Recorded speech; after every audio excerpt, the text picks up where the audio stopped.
You have seen that many a times when we are doing these floating point operations, the number of bits that we get is more than the 23 bits, or if I include the leading ones, then they are more than 24 bits.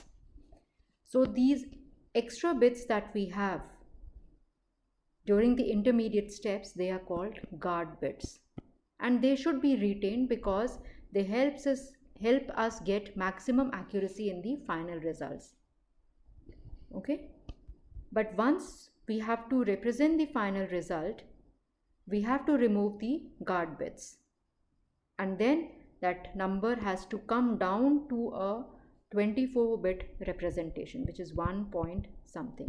So this has to be the final representation of the result.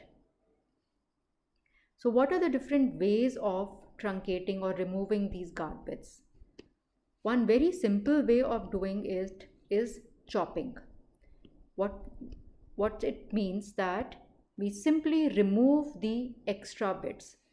So if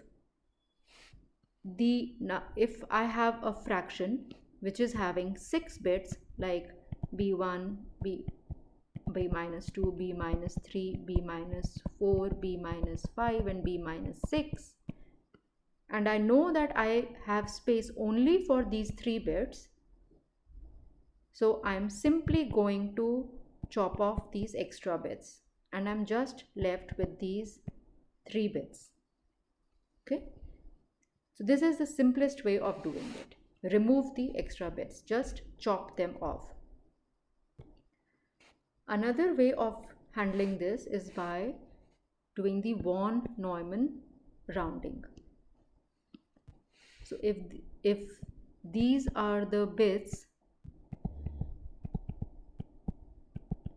and these are the extra bits in the fraction, these are the guard bits, if any of these guard bits is a 1, then I'm going to add 1 to this bit over here.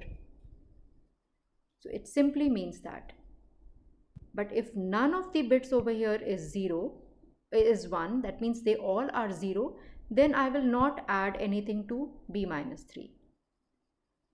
So just let's revise this, that if the bits to be removed are all 0, they are simply dropped. So if all of these are 0, I'm simply going to remove them. But